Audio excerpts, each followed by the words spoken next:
welcome back to our next episode of the Hormone Café. Today, I want to talk about 6 things that I want you to know and learn about your health. Here at Vera Health and Fertility, we call this the Vera Way. So our goal here is to help you understand your body so that you feel empowered, energized, and confident so you can balance your hormones and build the family that you want as naturally as possible. It's really, really important to us and to me that you understand these things about your body so you can learn about your body and you're empowered with the tools so you know exactly what your body needs and exactly what you need to be doing so that you can feel amazing every single day, optimize your hormone profile. So this goes with our comprehensive root cause approach. Let's look at all of these different aspects of your whole body, all the different systems so we can learn about your body and know what it needs. So number 1, I want you to understand your unique hormone profile. So it's really important that you know what kind of a hormone person are you. Are you a high estrogen person? Are you a low estrogen, low progesterone person? What's your testosterone look like? What are your adrenal glands doing? What does your full thyroid panel look like? Your TSH, your T3, your T4. You want to look at your whole hormone picture, your whole endocrine system, not just one lab value. So oftentimes you want to make sure that you have a comprehensive lab panel assessing all your reproductive hormones, your thyroid function, your adrenal health, and then your key metabolic markers. Sometimes it's helpful to have a fasting insulin, for example, or a hemoglobin A1C. So you really want to make sure also that you check your hormones multiple times throughout your cycle. At the very least, I like to check hormones on cycle day 3 and after ovulation. If we're not sure if we're ovulating or when you're ovulating, it's helpful to check hormones at least 2 to 3 weeks apart so we can look at your hormone flow. Another way to understand your unique hormone profile is to do cycle tracking and ovulation confirmation using things like LH strips, Mira, Anito, or those other advanced hormone monitoring tools. Mira and Anito are devices where you literally pee on these strips every single day. You plug them into this Bluetooth monitor and it maps your LH, your FSH, your estrogen, and your progesterone so you can look at exactly what your hormones are doing every single day. So our goal for you is that you understand your own hormones so that you can do what it takes to keep your hormones balanced and truly optimize your ovulation. I had a patient the other day who said, you know what, Dr. P, before I came to you, I have never eaten a vegetable except every 6 months. I really wasn't taking good care of my body. You really talked me into taking good care of my body. And now I eat 3 meals a day. I eat protein for breakfast. I eat 6 vegetables a day. I've totally turned myself around. I feel great. And I can see it in my hormone profile. She said, look, and she held up her Anito and she said, look, I used to just have high estrogen all the time because she was eating a lot of carbohydrates, wasn't eating vegetables, which has a lot of fiber and vitamins, wasn't paying attention to her protein carbohydrate ratio. And she said, look, she was super excited. She showed me her Anito. She said, look, right after I changed my diet, I could literally see the effects on my hormones. She said, look, my hormones are flowing. The curves are proper. My estrogen starts off low and then it goes high around the time of ovulation. I was so proud of her because now she's empowered to know, okay, if I do this, I know it will directly impact my hormones, which will affect my ovulation, which will affect my fertility. So now she knows exactly what to do, how to eat in order to optimize her hormone balance. So that is exactly what I want for you. So the second thing that I want you to know about is your anatomy and your uterine health. So having a healthy structure matters just as much as having healthy hormones. So it's really helpful, for example, to have a detailed pelvic ultrasound. So what do we look at in a pelvic ultrasound? We look at your cervix, and I can see if you have inflammation in your cervix. I can see if you have cervical mucus around the time of ovulation. I look at your uterus, the thickness of your uterine walls, the thickness of your uterine lining. Sometimes you can see big polyps on an ultrasound. You can't always see small polyps, but we can see big polyps. We look at your ovaries to see how big they are, something called your follicle count. So I can see how many follicles you have basically that are in the chamber waiting to be ovulated and chosen by your body as that dominant follicle. So we want to make sure our ovaries are not too big, not too small, don't have PCOS, don't have too many follicles, just have enough. You don't want to have too few or too many follicles. And then we want to make sure you don't have things like fibroids or cysts on your ovaries or a stuck ovary from scar tissue. So there's lots of things that we can look at on a pelvic ultrasound to outline your anatomy and put the whole picture together. I had a patient the other day who said, oh my gosh, I always have this pain, just this nagging little pain on the left side. It's not super sharp. It's worse when I ovulate. We did an ultrasound and we found out that she has an endometrioma. So basically an endometriosis cyst on that left ovary. And she said, oh my gosh, this makes so much sense because she had a cyst and that left ovary was basically stuck or sealed to that side. And that was explaining her pain. So knowing your anatomy can help figure out why you're feeling certain things. The other thing that we often do is something called an endometrial biopsy. That assesses your uterus lining health. So is your uterus lining seeing proper amount of estrogen to progesterone? And then we also can look for inflammation or infection. This is called endometritis. So that's another important part of your anatomy, is the lining of your uterus healthy. I also recommend doing a hysteroscopy. So here at Vera, we'll put a camera inside your uterus, this little teeny tiny 4mm camera, and I can look around and we can literally visualize the inside of your uterus. This helps see how healthy is your uterus lining, evaluate for scar tissue, and look for things like polyps. This is also something I always do during all of my surgeries, because if you're having a surgery, you're going to be put to sleep. As long as you're being put to sleep, let's be really, really thorough and check everything. I did surgery on a patient the other week, for example, who I looked inside and she had 3 huge polyps in her uterus. And we were in there to take out endometriosis. So I took out her endometriosis, but if I hadn't put a camera inside of her uterus, I never would have seen the polyps, never would have been able to remove them, and that could have affected her ability to have high quality implantation. So sometimes polyps are so squishy that we can't always see them on an ultrasound. So it's important to have an evaluation of the inside of your uterus. So hysteroscopy is an important part of knowing your anatomy. Another important part is doing a hysterosalpingogram, or what we call an HSG, to assess and flush your fallopian tubes. We do a specific type of HSG with a foam called exam foam. So I prefer not to do HSGs with dye and radiation. Oftentimes when you do an HSG and have your fallopian tubes flushed, a lot of OBGYNs will send you to an imaging center and they'll use dye and then they'll take x-ray pictures, which does give you some radiation. So I prefer to do a foam and ultrasound version where we put foam through your uterus and fallopian tubes. This is also much gentler on your tubes and has a less likelihood for your tubes to spasm.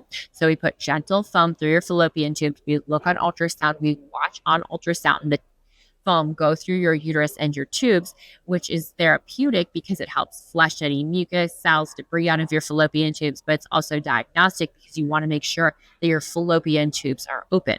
If they're closed or scarred or bent or kinked, that can be a reason why you haven't been able to get pregnant or why you're having pain. Another important part of your anatomy and your overall, what we call urogenital health, is advanced vaginal microbiome testing. So we find all kinds of disruptions in people's vaginal microbiome. So common ones that we see are different species of bacterial vaginosis, certain species of yeast, for example. Mycoplasma and ureaplasma are major. I had a patient that had a really rare form of yeast come back on her vaginal swab, and she had been going to doctors, saying that she didn't feel good down there. Something was off, something was itching. They kept testing her. They kept telling her everything was normal, but just because they weren't doing a full analysis, they were only testing her for one species of yeast, not all the different vaginal species that you should be testing for. So she didn't need the normal yeast medication. She actually needed a specific medication for that specific yeast. So she retreated that, and she said, oh my gosh, I haven't felt this good in about 5 years. I've just been going to so many doctors, having so many tests. Everybody's been missing this. As soon as we gave her that yeast medication, she was able to get pregnant in 2 months because she had had this chronic yeast infection that we were finally able to treat. So having advanced vaginal microbiome testing is really important for knowing your anatomy and your uterine and vaginal health. The third thing that I want you to know about is your nutritional status, because nutrient deficiencies, oxidative stress, they can significantly impact your hormones and also your egg quality. We need a lot of food diversity in order to make estrogen. Women are women, we just need all kinds of different types of foods. We need protein, we need fiber, we need seeds, we need nuts. So we often do both blood and urine tests to look for things like all your different B vitamins, all your different antioxidants. So that's things like your glutathione, your alpha lipoic acid, your vitamin A, your vitamin C. And then we check things that in addition to like your vitamin, your mineral, your micronutrient status, we'll also check your mitochondrial health and your cellular function. So usually those are done through blood and urine because you want to know, are you low in anything? So let's say you're low in B6 and B7, for example. Maybe you're gluten free and you're low in those things because you haven't been eating high quality grains. Okay, then we need to look at what kind of high quality gluten free grains can we incorporate into your life so we can raise your B vitamins, raise your estrogen levels so you have great energy, proper hormone balance, and can ovulate well every single day. Maybe you have a lot of oxidative stress because you haven't been eating enough vegetables, or maybe you have been eating enough vegetables and something is off with your gut microbiome. It's not absorbing them properly. So it is helpful to look at your nutritional status, to look at your B vitamins, your antioxidants, your omegas. We check your omega-3 to 6 ratio to make sure that you have enough omega-3s to make estrogen and not too many omega-6s. So knowing what your own nutritional status is really important, especially when we're talking about our body's ability to have the literal building blocks in order to make hormones and to optimize our egg quality. Because for optimizing our egg quality, we definitely want our antioxidants to be in the normal range. So the fourth thing that I want you to know is, what is your metabolism? What is your metabolism like? What does it need? What does it do? So some people have a really slow and steady metabolism. Some people have a really fast acting metabolism where they eat something, they have a big insulin spike, their blood sugar crashes, they eat something, they have a big insulin spike. It's almost like their metabolism is on a roller coaster. Some people can hardly put on any weight. Some people have a really hard time losing weight. So it's really important to know what is your metabolism, what is your metabolic health, because that can definitely influence your hormone balance, your fertility, and your energy. So things that we use to help you learn about your metabolism are continuous glucose monitoring, for example. If you're a slow metabolizer, oftentimes your glucose curves will be really low, or you might have just a high overall average glucose. If you're a fast metabolizer, you'll have really sharp glucose spikes where things go really high and then really low.